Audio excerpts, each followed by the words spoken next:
Hi viewers, December 2025ல் தியேட்டரில் வெளியாகும் திரைப்படங்கள் என்னென்னு சொல்லி தான் இந்த வீடியோவில் பார்க்க போகிறோம். கார்த்திக் நடித்த வா வாத்தியாரே படம் டிசம்பர் 5 வெளியாக இருக்குது.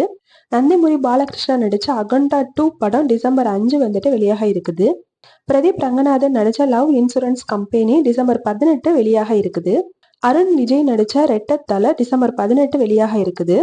சுதீப் நடித்த மார்க் டிசம்பர் 25 வெளியாக இருக்குது. விமல் நடித்த மகாசேனா படம் வந்துட்டு டிசம்பர் 12 வெளியாக இருக்குது. சூரி நடித்த 7 மலை 7 கடல் படம் வந்துட்டு டிசம்பர் 25 அன்னைக்கு வெளியாக இருக்குது. நயன்தாரா நடித்த ராக்காயி படம் டிசம்பர் 14 அன்னைக்கு வெளியாக இருக்குது. சசிகுமார் நடித்த ஃப்ரீடம் படம், சூர்யா நடித்த கருப்பு, கார்த்தி நடித்த சர்தார் 2 இந்த 3 படமும் டிசம்பர் மாதம் இறுதியில வெளியாகும் சொல்லிட்டு எதிர்பார்க்கப்படுது. இந்த படங்கள்ல உங்களோட ஃபேவரட் படம் எதுன்னு சொல்லிட்டு கமெண்ட்ல மெசேஜ் பண்ணுங்க. தேங்க்ஸ் ஃபார் வாட்சிங்.